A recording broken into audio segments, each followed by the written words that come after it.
I'm so honored to be able to present two of the crew, the non-hibernating crew of the Discovery One. Ladies and gentlemen, Mr. Keir DeLay and Gary Lockwood.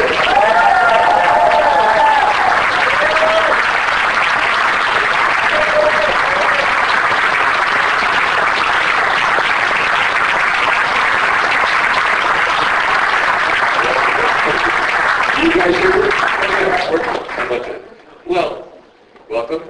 Thank you for the applause. I'm going to play this sitting down. Okay.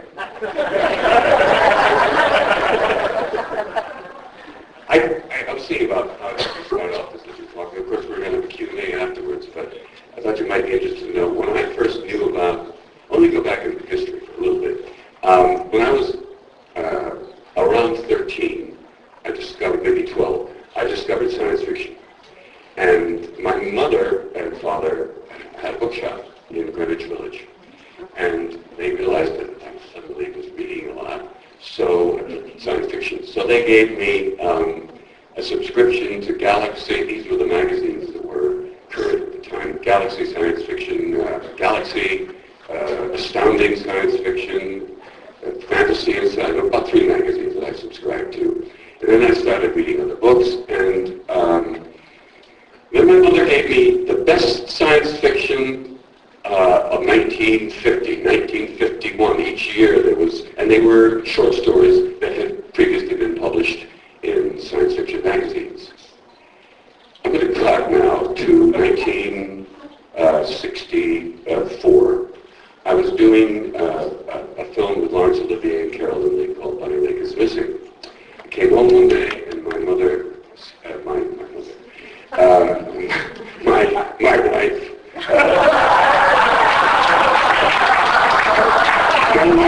I can help get you out of this world.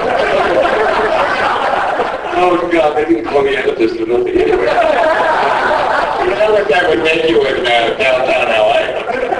So I came back and my wife said, call your agent. He just called, so I called my agent. He said, are you sitting down? And I said, no. He said, you better sit down. I said, what? He said, you've just been offered the lead in Stanley Kubrick's next film. And I was a huge Stanley Kubrick fan. When I was in drama school, there was a nearby local theater, and they were showing a Kirk Douglas movie, war film. So I had the afternoon off, and I went down and was Paths of Glory. And my favorite Kubrick film is Paths of Glory. So I'm sitting there, and literally the first few frames started with them, that army going across all that no man's land. The way it opens, my jaw dropped to my knees. I couldn't believe it. I said, who directed this? So I was suddenly, instantly, a Stanley Kubrick fan. Now we got back to 64. And then I got the script. I hadn't read the script. I was just knew about this offer to do this. I started reading it, and I said, something about this is very familiar. And what it was going back to those collections in the early 50s, I had read a short story by Arthur C. Clarke called The Sentinel. How many of you know that short stories? Well, you may or may not know that that was the basis for the 2001: A Space Odyssey. It only dealt, the short story, for those of you who don't know it, only dealt with the finding of the monolith on the moon. And it kind of posed a question, an enticing question at the end of the film, the short story, which was, this monolith was obviously a kind of cosmic alarm clock left by some passing superintelligence maybe millions of years earlier. What happens when the alarm clock goes off? And that was kind of, I'm paraphrasing, so that was the question. So the rest is history, as they say. Well, you want to hear a little bit about my situation with Kubrick, and then a little tad on Star Trek, because it is sci-fi. And I did the pilot called Where No Man Has Gone Before. It stars out of Shatner Nimoy. Never got a cut. My story is not unlike his in that I didn't grow up in New York City walking around with the privilege of seeing all the movies or in the village age where everybody talks about movies in a coffee shop. I grew up on a ranch, and my father was Bunny Loved Carrots, and first guy to put carrots in a bag, and I worked every day as a kid. I hated it. And, don't grow up on a ranch. Anyway, I had been sort of a smart kid in school. I skipped grades. I did read some sci-fi. I hadn't read The Sentinel, but I had friends who had, and I'd kind of heard about it. But one day, I got to drive when I was 14 because I had an agricultural license, and I went down.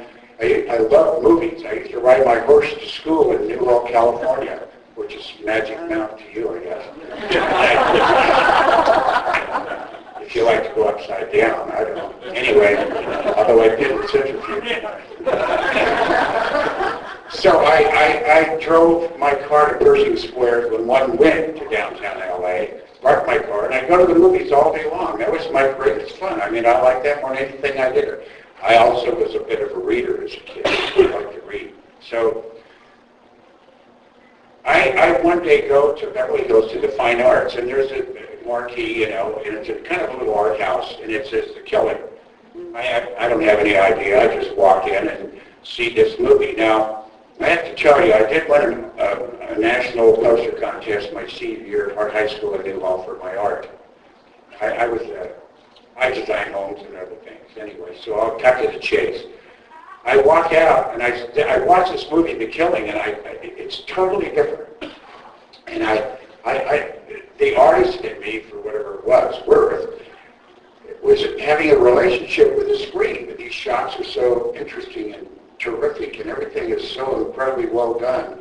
And it's just a small film. You can tell it's not a big budget. I don't know that much about directors. I just know a few movie stars. And, I was in the rodeo as a kid, so I met Roy Rogers, and I was a trick rider with Monty Montana. I traveled all around the country and Canada doing rodeo shows.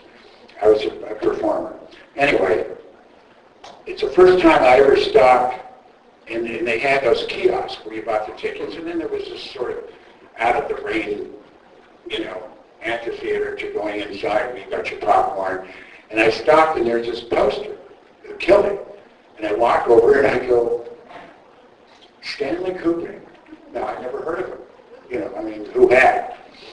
And so I kind of just registered, God, that's a really interesting movie. But I didn't look at movies the way you say you did in your pals in New York. I was just a kid in the ranch. But I knew when something was good or different and everything. And the story is I'm now playing football at UCLA. I had scholarships everywhere. I ended up because I like to surf.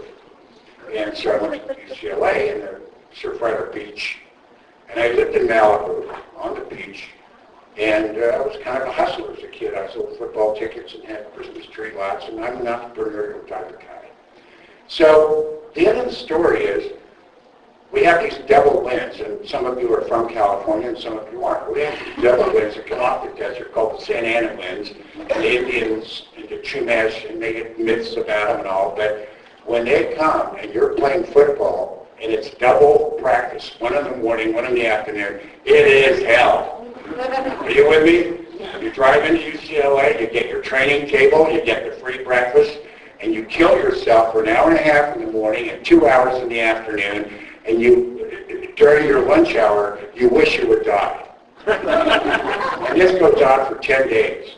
Well, this particular morning, I'm living in Malibu. I did get the paper, and I open it up, kind of knock off the LA Times, and Kubrick's Paths of Glory. This guy, this Stanley Kubrick's Paths of Glory, and it's Paramount down on Hollywood across from the Crumbs Chinese. Holy God. Wow. Now, because I'm a line dog and a hustler all my life, big deal. I drive into the training table, I get my tray, and I turn, and there's the UCLA coaches, most of them Southerners. So there were nine of them sitting at a table, so there was 18 Nazi-like eyes staring at me. Thank you. And I walk up to the table, and I was who I was. I mean, I had been this way since I was a kid, and I have my tray, and I go, Coach, I can't come to practice today. Yeah. What the hell are you saying? You can't come to practice today. What you talking about? I said, Coach, it's summer, and I drove a Porsche. I was the only guy in school who had a Porsche.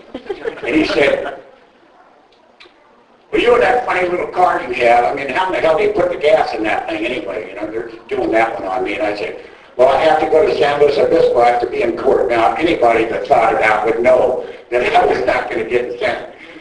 Well, one time, I have to be in court by 12 o'clock or something. They bought it. What can they do? And they said, well, can you get back for this afternoon's practice? I said, I don't think so. It's like about 3 or 4 hours up and back. I mean, 5 or 6, 8, I don't know. I thought I'd get back for training table. Dinner. Well, you better come back here at 8 tonight. You know, they had to say something to me. So anyway, I drive downtown, and by the time I get there, walk around Hollywood a little bit in the old days when it was fun. Pass Glory came out at 11:30 at the Paramount. I parked at the Chinese, and I walked in there, I paid, and I saw Pass Glory until I went back to Denver that night. So that's when my agent called me and said, Kubrick wants you for 2001. Well, I can't hear her cry. But I must tell you something. I said to my agent, who was a great agent, I mean, he had Jimmy Dean, Marlon Brando, all these people. And I said, God, Dick, let me ask you something. What's it going to cost me to do a movie like this? I just want to tell 2 quick little stories. They're short. I think they might amuse you. The first one has to do with the voice of Hal. Kubrick wanted a voice for us to work with. And he was going to hire Marty Balsam. He's the guy who was in Psycho, the detective, the villain there. To New York. So then he hired a British actor by the name of Nigel Davenport, fine actor, who was there with us and actually started the first week of shooting doing the voice of Hal. And Kubrick said, nah, too British. So then he said, you know what, I'll worry about it in post-production. So it turned to his assistant. Now, this film was filmed, for those of you who don't know, in north of London at the MGM British Studios. So the crew was entirely British. He turned to his first assistant director, Nigel Cracknell, right? Nigel. Anyway, he said, not Derek Cracknell. Derek. What a name for an AD, Cracknell. Anyway, he said, would you do the voice of the So this was the voice of Hal throughout the rest of the film for us. Dive. Yeah, that type of stress pill guy. You know.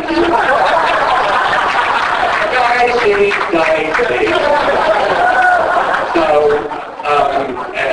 let me tell you, that took acting.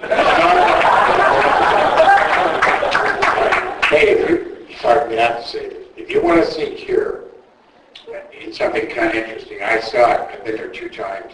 At Lackner, which is the LA County Art Museum, they have a Kubrick exhibit.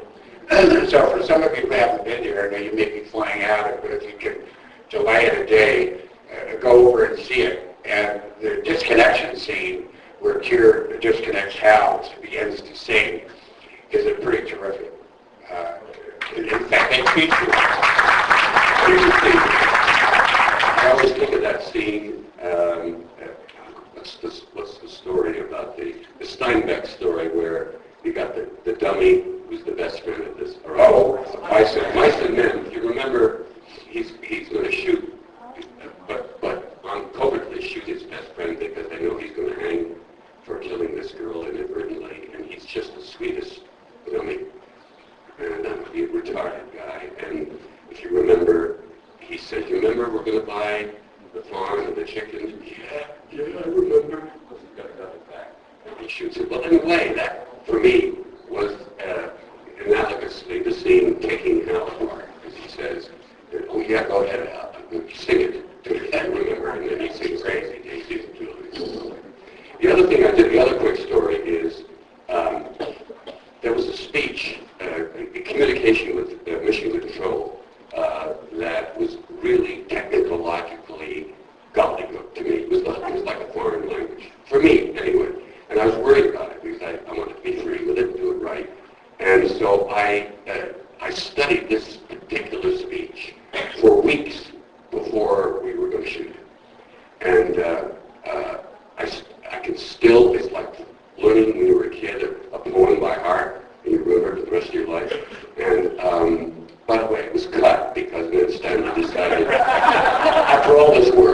was decided that it was too redundant. It was very much like another scene where Mission Control speaks to us. But anyway, here's how it went. This is 1966.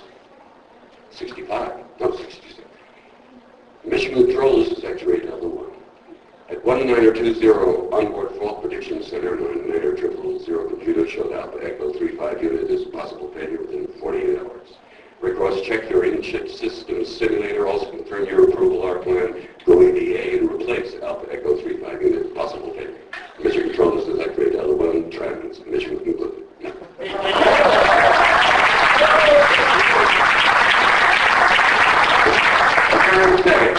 It's not bad for a 90-year-old guy.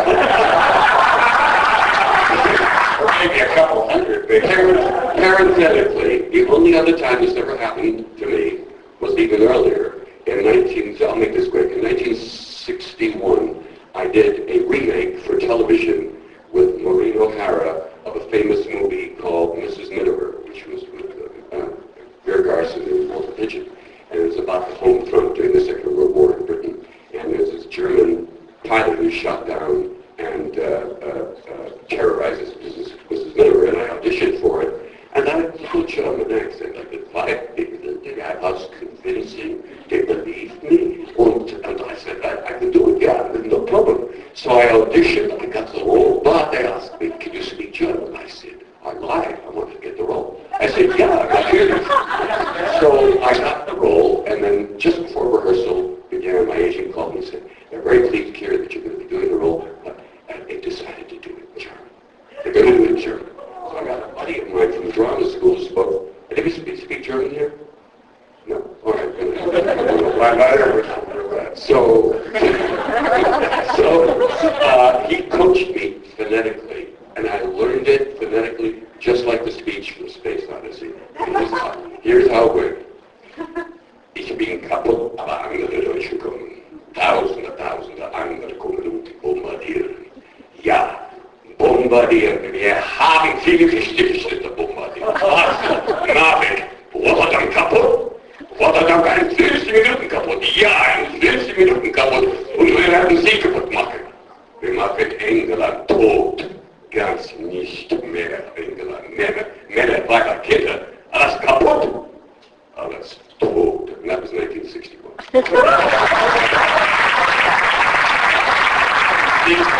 And then Vera Garson said, shut up, eat your breakfast. I will just tell you very quickly about, I'll do one brief moment here about Star Trek pilot, because I know probably some of you. I had the Kubrick movie and Roddenberry, Gene Roddenberry. I had worked for him an entire year. And I had a good relationship with him. He was a very bright man, but he was a big hustler, and I'm a bit of a hustler, and so we used to try to con one another. So I got the Kubrick movie, and so I'm not doing anything. I'm going to go do a play in Chicago, and then I'm on my way to London. And Roddenberry asked me if I would do the pilot for Star Trek. So I said, well, I'm doing a play in Chicago. He said, no. He said, he really wanted me to do this play. And he said, this show. And he said, no, I made a pilot for Star Trek. It was called a Menagerie. It didn't sell. They gave me enough money to make another pilot. And they asked me if I would get you, because I was a little famous then. And if you sell a pilot, you got to sell it to the Buick people and the aspirin people and the beer people, or other ways. So they ordered 13 shows or whatever. So I agreed, and he sends the script out to me, and I read it, and I said, hey, it's kind of interesting, that. And he said, did you like it? And I said, yeah. I said, it's a little different, but, fine, I'll figure out how to do it. And he said, well, you're going to play God. And I said, that would be easy.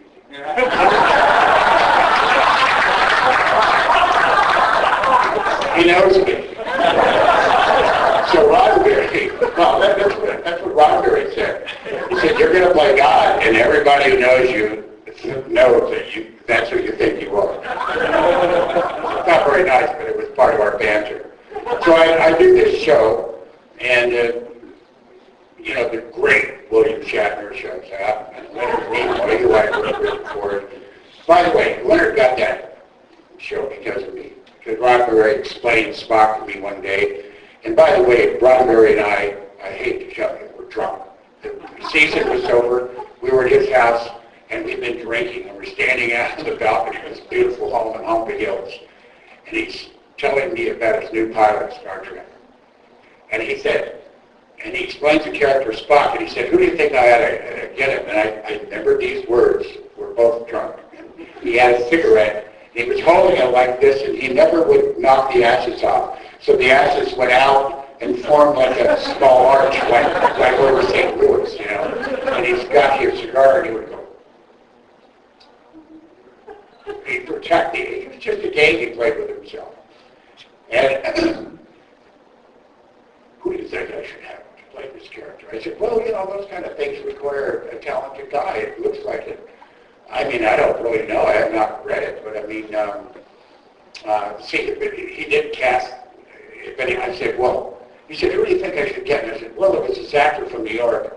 He was a little bit of a strange-looking guy, but he was really good. I did a couple jobs with him. His name is, he's a Jewish guy. He's got one of these names like mother's name, like Leonard, somebody just, Nimoy. I said, yeah, that's it. I go, what's funny is we're drunk. I thought you might give a kick out. So he comes, you know, Spock. And I go with it Europe, do 2001, and I come back. And I go to the Director's Guild one day, and so I see Nimoy. But now Nimoy is famous. And here's the end of it. I say, hey, Leonard, congratulations on your success. And he says, oh, yes. Wait. Who am I? And how dare you talk to me? I'll never forget that. I just look at him and go, interesting. So now that I'm out doing autograph shows, and when I've gone to a Star Trek thing or something like that, they go, Leonard's in the green room. Would you like the guy to say hello? And I will not tell you what I tell them. They'll tell you. Anyway, how much time do we have? You want the Q&A, right? Yeah, maybe just a couple of minutes and we can start Q&A. A couple of minutes. Okay, well, as you all know, or maybe you don't, there's no computer-generated special effects. Everything that you see was photographed in reality, one way or the other. And you might be interested to know how certain things were done, like the fact when the BBC interview that we do together while we're eating breakfast or whatever, if you remember, Gary Lockwood is upside down because it's a big wheel, and I'm down here at the bottom, and all within one shot, without any cuts. I walk upside down because it's the artificial gravity by the spinning wheel. Well, how they did that was he had a hidden harness under his wardrobe, and they had to paste the food to the fork so that it wouldn't drop down because he was upside down, way the hell, 3 stories up. And all they did, I just stood in place, and they revolved him down to me. That's how they have to. Made a star out of him, and I'm the guy that had all the blood in my head. I have to say this. When the first time, you don't recall, we did that several times. Yeah. The first time I did it, Stanley said, he was a real cool guy. He goes, all right, Lockwood, on action, just start eating. I'm upside down trying to be cool, right? And I take a fork, and it's all purple, green, and red or something. And I stick a fork in the green, and as I bring it to my mouth, it goes, shh. It's like 65 feet. Shh. You know what a Rorschach test is, right? And the other one I just was thank God I'm never to do it once, was the scene where Al won't let me in, so I have to go in the emergency hatch. And if you remember, the explosive bolts blow the door in, and I float around and bang around in there in weightless condition until I'm finally able to, holding my breath, pull an emergency lever which closes the door and the oxygen comes in. How they did that was, if you imagine, again, 3 stories high, and it looked, from your point of view, like if this was lateral, but it was all shot upside down. I was off to the side, and all they needed in that room or that shaft was the front of the pod. And I was on a platform beside the front of the pod, and I I had one piano wire attached to my groin, more or less. And what I was supposed to do was to dive headfirst toward the lens, which is 3 stories below, right toward the lens. I couldn't use a double because, if you remember, I'd forgotten my helmet in the rush to save my friend. So, attached to the wire, what they had braided a big rope, which at the end of that rope was a circus roustabout.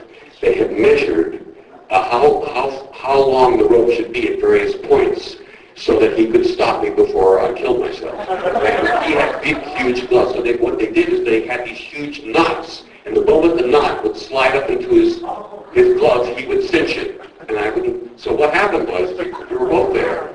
I dived headfirst toward the camera, and then when the knot reached his gloves, he jumped off the platform, and I went in block and tackle. I went hurtling back up to the ceiling again. Then as soon as his feet hit the ground, he let go again, waiting for the next knot, and I plunged toward the camera again. But of course, this is filmed, it's filmed that way, but from your point, it looks like I'm weightless, bouncing around in there. That's how that was done. By the way,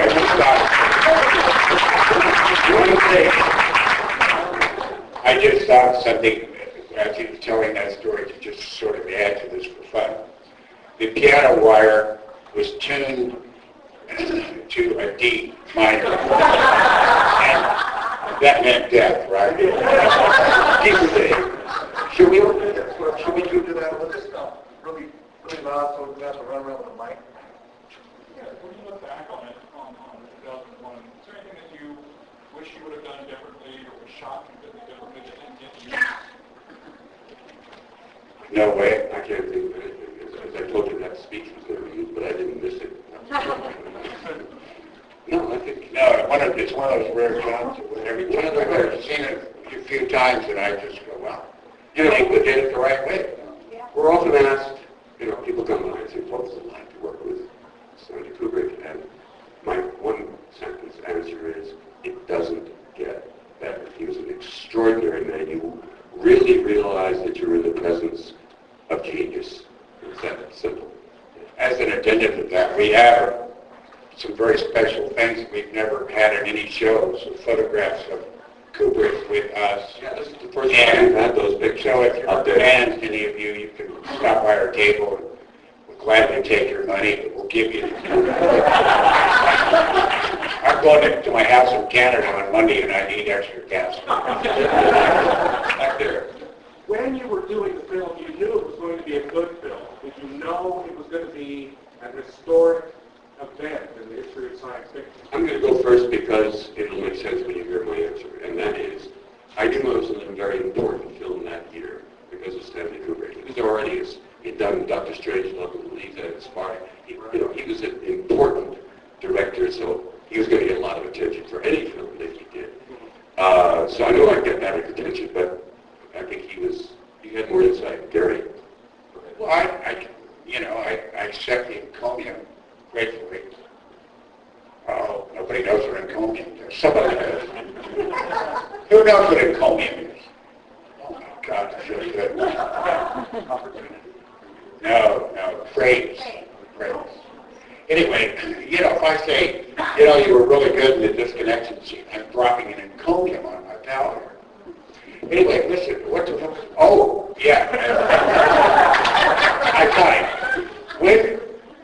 when I read the script and I knew Kubrick, and I'm a little bit of a kind of a slightly high-tech kind of guy, and I Strangelove was brilliant, and when I was a young kid at rodeo, Slim Pickens, who played the captain in Dr. Strangelove, hey, we're going to hell. Head-to-toe nuclear warfare with a roast beef. Remember him? Put on his cowboy hat, writes the bomb down. Well, anyway, when I was a kid, he was a rodeo cowboy. And I was a trick rider, which makes you like a mini star in the rodeo. I wasn't a contestant. The only time I watched a rodeo was when the bull riding came.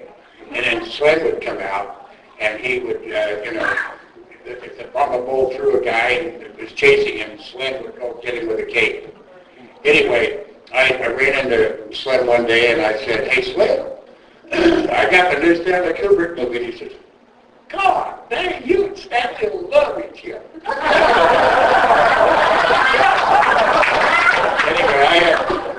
Anyway, listen, he's right. The end of the story is I knew.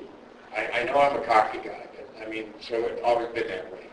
But I knew we had done it, and I knew we were going to do it. I knew it. I mean, I'm serious. And I was sort of taken apart for it by the press.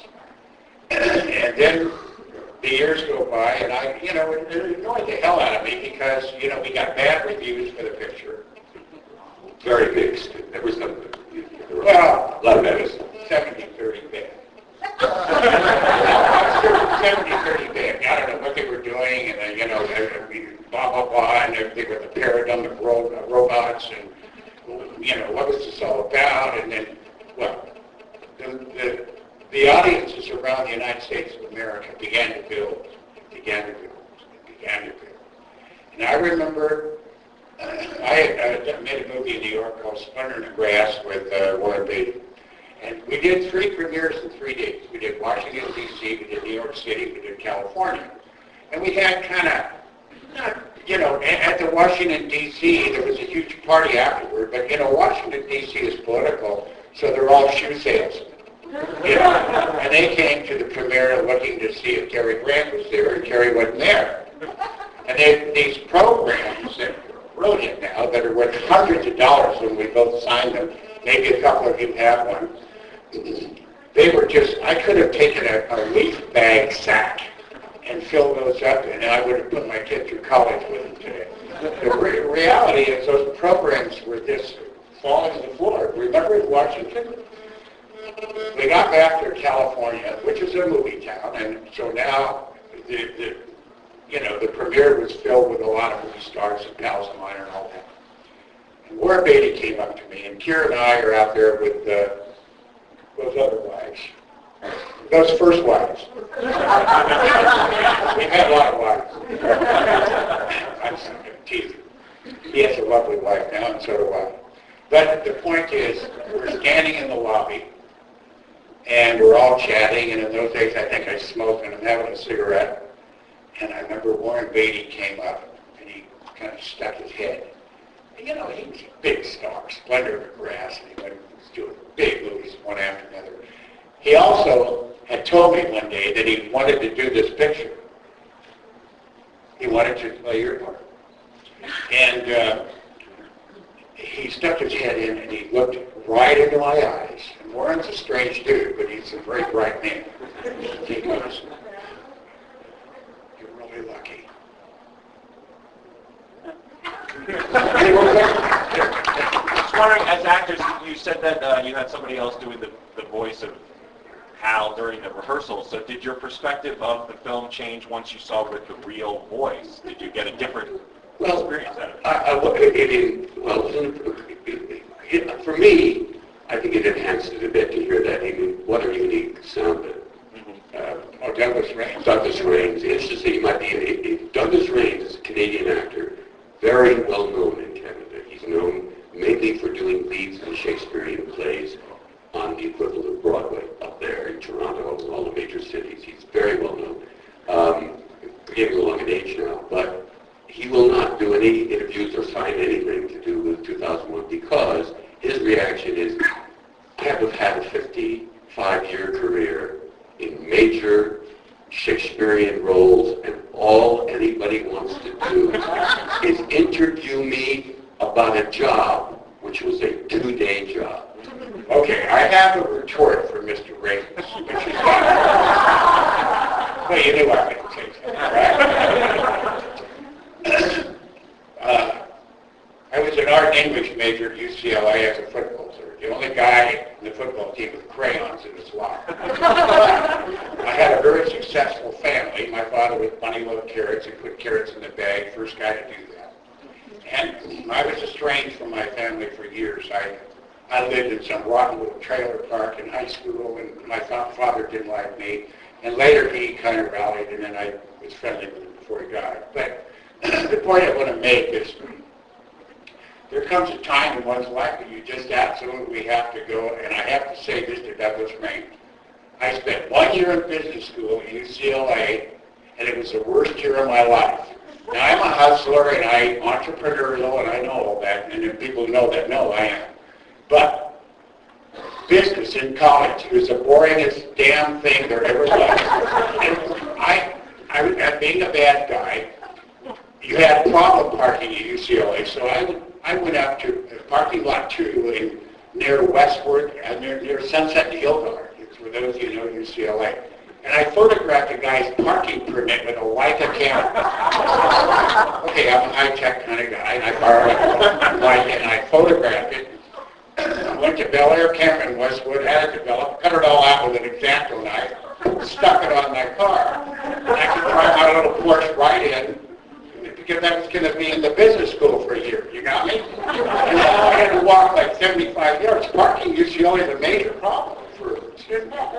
And so I'm sitting in my little Porsche going, oh, God, I'm going Econ 1A. All right. And in comes one of those Studebakers, like in 1947. You couldn't tell if it was going backward or forward. And I'm thinking, you know, I forgot the great writer who wrote The Man of Great Flannel Suit or something like that. And I'm sitting in my Porsche, and in comes this really ugly little brown Studebaker, brown car, you know. And it probably had like brown upholstery. And he, brown cow, and he comes in and he parks right next to me. And I look over at him, and he gets out this rumpled suit. He's a professor. And I go, God, look at this guy. You know, Jesus, what a piece of wow. So he walks, and he's got this old leather briefcase, and he's unhappy walk. His whole ambient body manner is terrible. And I follow him in. And I got to go to room 109 or something, and I'll be damned, he turned in there. And now I'm in there, and he comes in, and he puts his bag down, and I sit there, and, you know, I'm like a guy with a little ADT, a little deficit disorder. If a guy's boring, and I go, and he turns around, and he writes, Adam Smith, father of economics. He doesn't say, welcome to the class, and this is my book. And he turns around and starts his first lecture. See, that's terrible when you're a college professor. You're supposed to go, all right, everybody, buy my book, see you around, have a good day, go drink coffee, hustle girls and boys. So I want to say to Douglas Raines,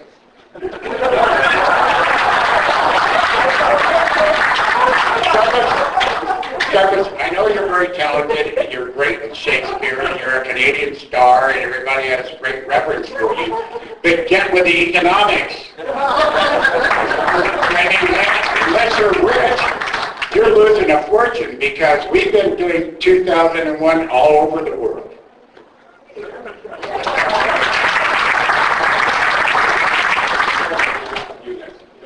I just want to say, there has never been a film like 2001 before or since. And it wasn't just a breakthrough in terms of visual effects, which everyone's talking about, but also in terms of story, of narrative, of themes. And it's, thank you so much for coming here and sharing your experience.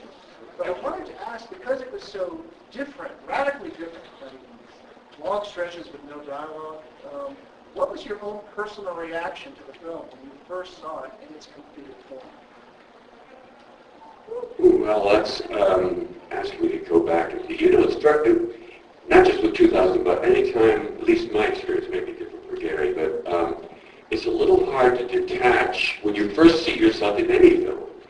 It's a little hard to detach from the way, I mean, you remember the camera setups. You're seeing it in your memory, it's all still in pieces. And suddenly you're seeing it, you're kind of, it's hard to be objective for a while. Now when I see it, it's like, it really isn't me up there anymore. So many years have gone by. So I more and more that I've seen it, the more and more I appreciate it. But my favorite section of the film was when I wasn't in. Because I could look at it. I love the Dawn of Man sequence. That happens to be my personal favorite of the whole film. And my personal favorite moment, two moments are my favorite moments in the whole film. One is when the penny drops for the lead ape man.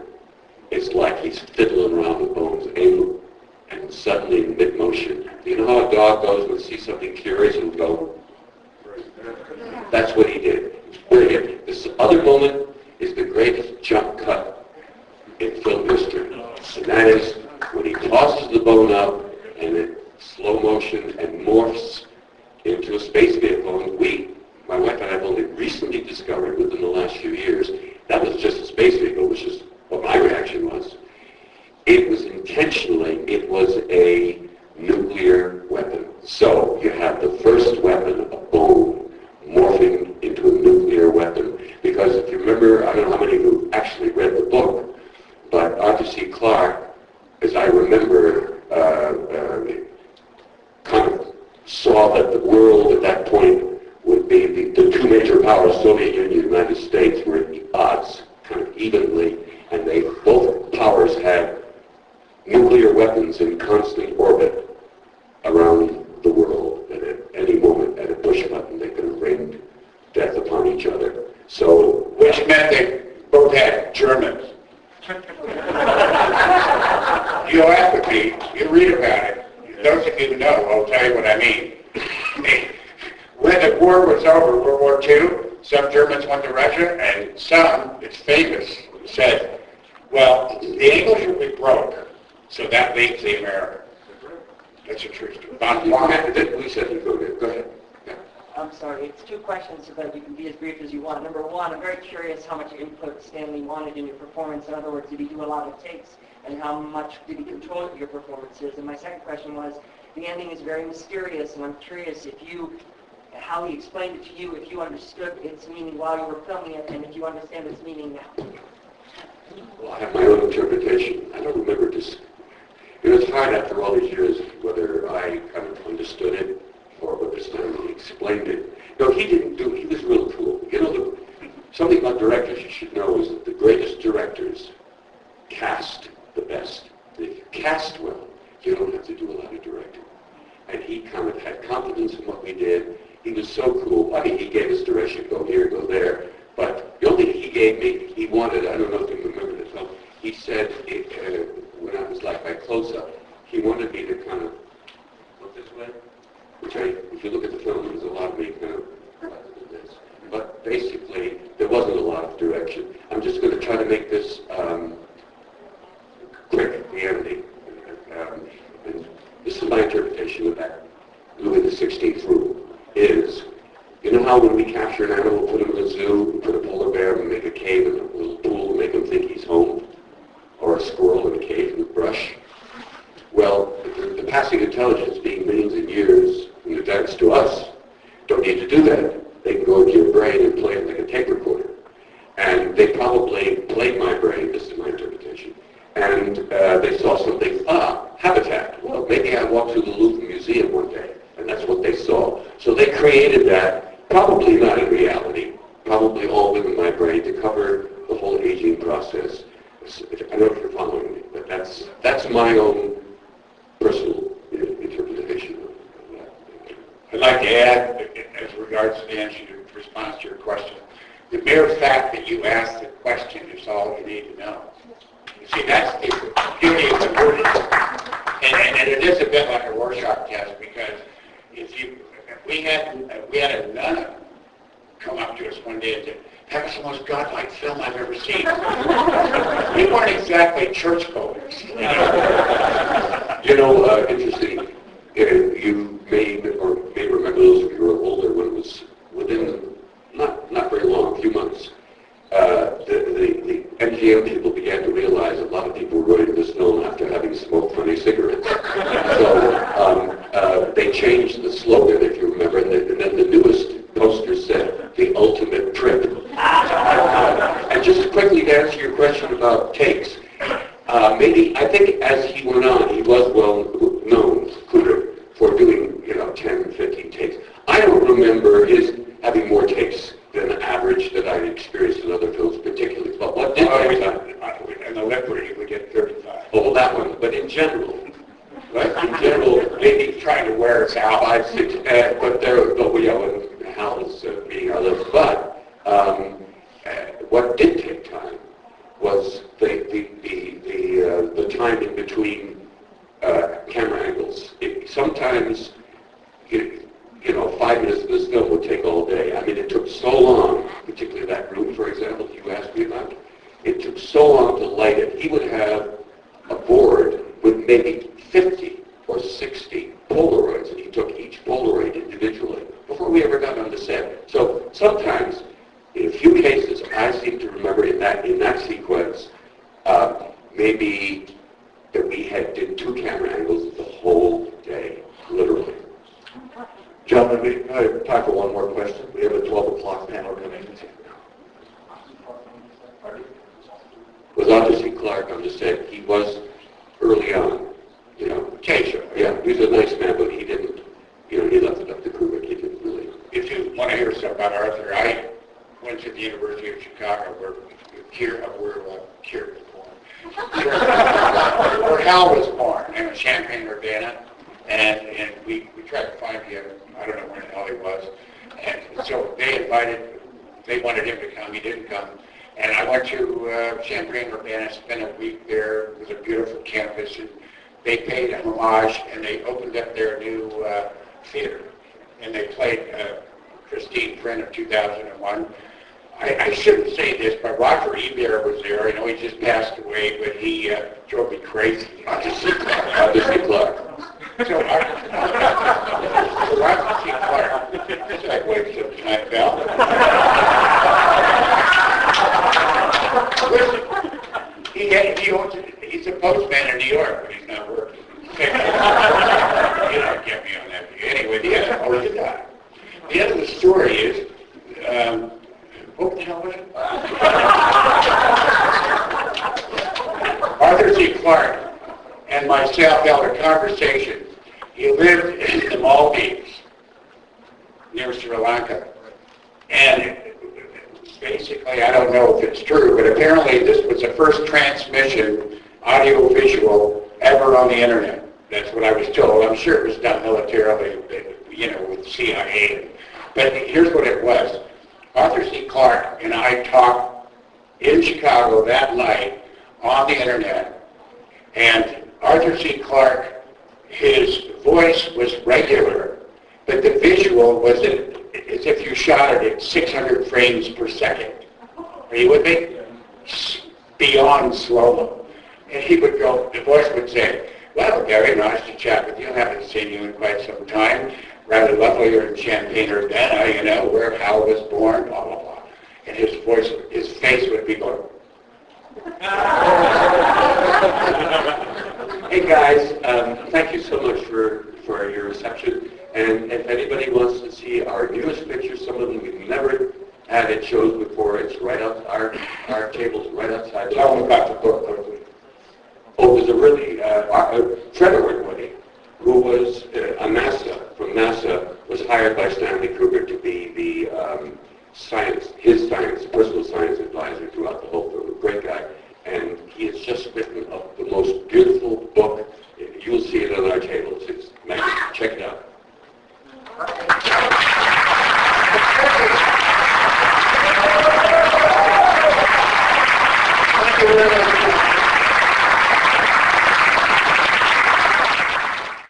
He said, "You've just been offered the lead in Stanley Kubrick's next film."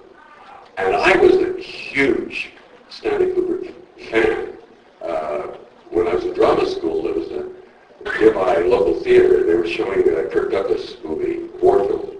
So I had the afternoon off, and I went down and was Paths of Glory. And my favorite Kubrick film is Paths of Glory. So I'm sitting there, and literally the first few frames started with that army going across all that no man's land. The way it opens, my jaw dropped to my knees. I couldn't believe it. I said, "Who directed this?" So I was suddenly, instantly, a Stanley Kubrick fan. Now we got back to 64.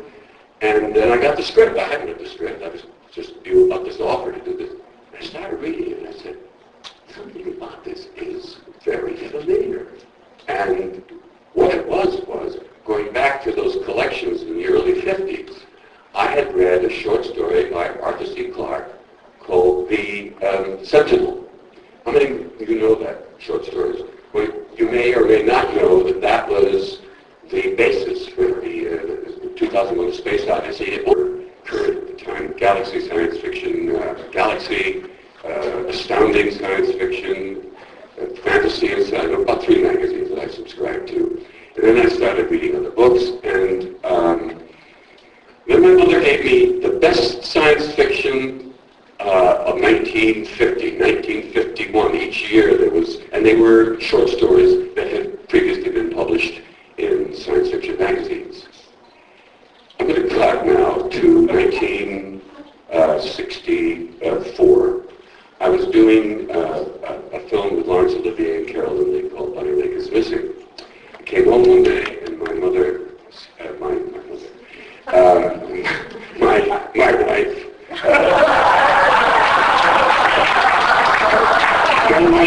I can help get you out of this.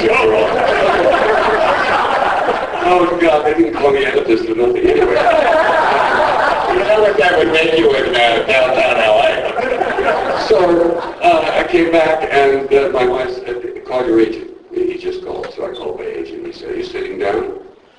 And I said, no. He said, you better sit down. I said, what? Only dealt, the short story, for those of you who don't know it, only dealt with the finding of the monolith on the moon. And it kind of posed a question, an enticing question at the end of the film, the short story, which was, this monolith was obviously a kind of cosmic alarm clock left by some passing superintelligence maybe millions of years earlier. What happens when the alarm clock goes off? And that was kind of, I'm paraphrasing, so that was the question. So the rest is history, as they say. Well, you want to hear a little bit about my situation with Kubrick, and then a little tad on Star Trek, because it is sci-fi. And I did the pilot called Where No Man Has Gone Before. It stars out of Shatner and Nimoy. I never got a cut. My story is not unlike his in that I didn't grow up in New York City walking around with the privilege of seeing all the movies or in the village where everybody talks about movies in a coffee shop. I'm so honored to be able to present two of the crew, the non-hibernating crew of the Discovery One. Ladies and gentlemen, Mr. Keir DeLay and Gary Lockwood.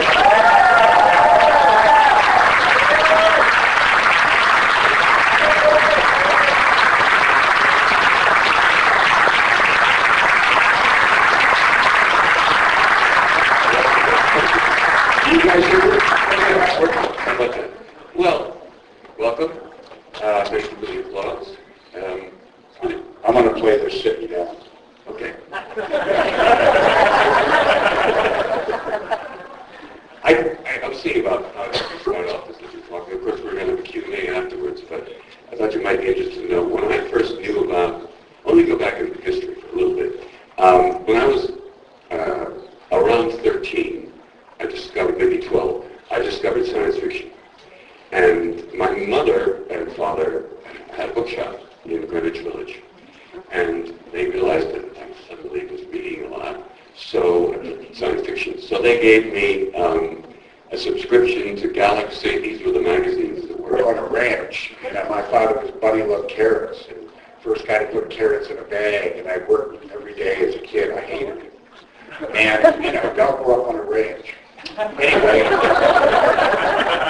I had been sort of a smart kid in school. I skipped grades. I did read some sci-fi. I hadn't read The Sentinel, but I had friends who had, and I kind of heard about it.